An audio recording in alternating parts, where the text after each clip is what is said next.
या गावामध्ये स्वर्गीय आबासाहेबांच्या काळामध्ये गायरान जमीन दिलेली घरकुलांसाठी बऱ्याच वेळा तुमच्या गावातली काही मंडळी गोरगरीब जनतेला चुकीच्या पद्धतीनं दादागिरी करून धमकवत असतील की जागा मिळणार नाही। मी या सभेच्या माध्यमातून तुम्हाला सांगतोय, या गावातल्या नाही, या मतदारसंघातल्या कुठल्याही गोरगरीब जनतेच्या केसाला सुद्धा कोण धक्का लावणार नाही। ती जबाबदारी बाबासाहेब देशमुखची आहे। निश्चितपणे कुठल्याही गोरगरिबाचं काही काम असू द्या, माझ्याकडे या रात्रंदिवस तुमच्यासाठी सेवा देण्यासाठी मी खंबीर आहे। या शासनाचा नियम आहे, ज्या गावामध्ये जमीन नाही, गावठाण नाही, गायरान नाही, त्यांच्या गोरगरिबांच्या घरकुलासाठी शासनाने 1 लाख रुपये प्रत्येकी ही रक्कम अदा करणार आहे। त्याच्यामुळे अजिबात कोणी घाबरू नका। संगमप्पा, तुमचं गाव चांगलं आहे, इतर तालुक्यातली गावं खूप चांगली येतील, पण या गावाला काय अडचण आहे माहित नाही। दलित वस्तीतला सावंत वस्ती ते हेगडे वस्तीमध्ये एक रस्ता टाकलाय, काय मागच्या 5 वर्षात काय सवय लागली माहित नाही, पण रस्ते फक्त नावाला आहेत, पैसे काढून घेतले, तो रस्ता अजूनही झालेला नाही। पत्रकार बंधूंना माझी विनंती आहे, अशा गोष्टींना थोडं तुम्ही लक्ष द्या। अशा गोष्टींची चर्चा या तालुक्यामध्ये होणं गरजेचं आहे, कारण स्वर्गीय आबासाहेबांनी या तालुक्यामध्ये कदापि निदान कुणाचं काम झालं नसेल, पण झालेल्या कामात चुकीच्या पद्धतीनं पैसे काढून घेण्यासारखी परिस्थिती मागच्या 50-60 वर्षामध्ये या तालुक्यामध्ये कदापि नव्हती। आणि इथून पुढे सुद्धा आपल्या काळात कुठल्याही गोरगरीब जनतेला कुठलाही अन्याय होणार नाही, याची जबाबदारी आपण घेणार आहोत। निश्चितपणे पंचायत समिती, जिल्हा परिषदचे इलेक्शन आलेले, त्यानिमित्ताने आपण या ठिकाणी हा मेळावा घेतलेला आहे। तर माझी सर्वांना विनंती आहे की स्वर्गीय आबासाहेबांनी 1972 पासून आपल्या पंचायत समितीवरती शेतकरी कामगार पक्षाचा तुम्हा सर्वांचा हा लाल बावटा दिमागात फडकवत ठेवलेला होता।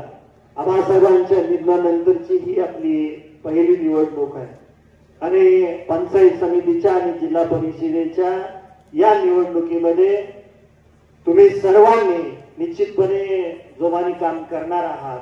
माझी निवडणूक झालेली आहे, आता कार्यकर्त्यांची निवडणूक आहे।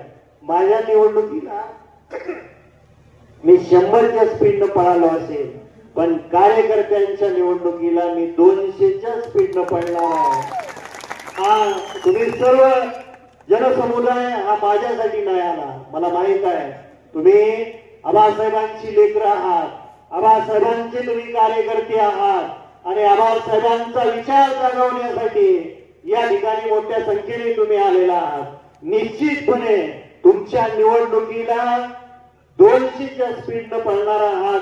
शेतकरी कामगार पक्षाचा कार्यकर्ता आहे। या तालुक्यावरती, या पंचायत समितीवरती परत एकदा आपण लाल बावटा फडकवल्याशिवाय थांबायचं नाही। आज या ठिकाणी मेळावा झालाय म्हणून अजिबात शांततेत झोपायचं नाही। प्रत्येक या गटात मी आज फिरत होतो, दिवसभर या गटातच आहे मी, काही कारणास्तव होतो, पण बऱ्याचशा गावांमध्ये फिरत असताना मला समजलं की कुणीतरी फिरतंय। बऱ्याचशा लोकांनी त्यांचा उहापोह त्यांच्या भाषणातून केला।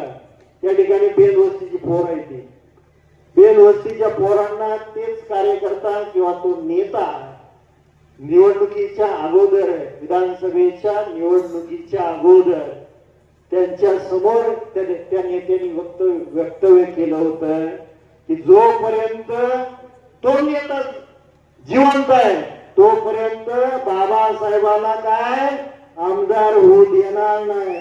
असल्या डरकाळ्या आमच्या समोर फोडायच्या नाही, त्या जी काय दादागिरी आतापर्यंत तुम्ही या गावावरती केली असेल, इथून पुढं कुणाची दादागिरी या गावावरच नाही, या तालुक्यावर कदापि होणार नाही।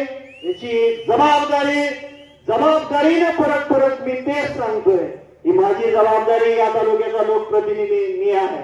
मागच्या 11 महिन्यात काय सोसलंय हे मला माहित आहे।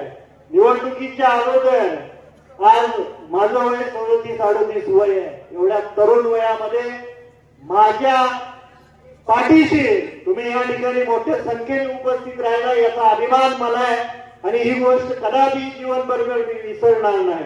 पण तुम्हाला सांगायला मला म्हणजे अत्यंत दुःख होतंय, पण हे सांगणं गरजेचं आहे।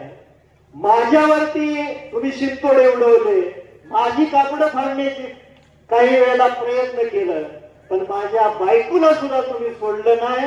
एवढी वाईट विचारसरणी तुमच्या लोकांची आहे, ही वाईट विचारसरणी फेकून काढण्याची वेळ आपल्या हातात आलेली आहे आणि येणाऱ्या निवडणुकीमध्ये आपण चांगल्या पद्धतीने ती ठेचून काढूया। हा विश्वास आपण स्वर्गीय आबासाहेबांना द्यायचा आहे, कारण आबासाहेब वरून बघत असणार आहे। या येणाऱ्या निवडणुकीमध्ये चांगल्या पद्धतीने आपण लालबावटा फडकूया। कायम गौरवाडीत सुद्धा असंच पावसाने शुभ संकेत दिला, आज आपल्या गावात सुद्धा पावसाने शुभ संकेत दिलेला आहे। त्याच्यामुळे प्रत्येक गावामध्ये तुम्ही गेल्यानंतर एकदम सावध रीतीनं इथून पुढच्या काळामध्ये निवडणुकीपर्यंत तुम्ही काम करायचं आहे आणि तुम्ही काम कराल अशी अपेक्षा व्यक्त करतो। मोठ्या संख्येने या ठिकाणी उपस्थित राहिला, चांगल्या पद्धतीनं या गावाने हा मेळावा आयोजित केला, त्याबद्दल शेतकरी कामगार पक्षाच्या वतीनं, माझ्या वतीनं या गावकऱ्यांचं आणि आपलं अंधकरणपूर्वक आभार मानतो।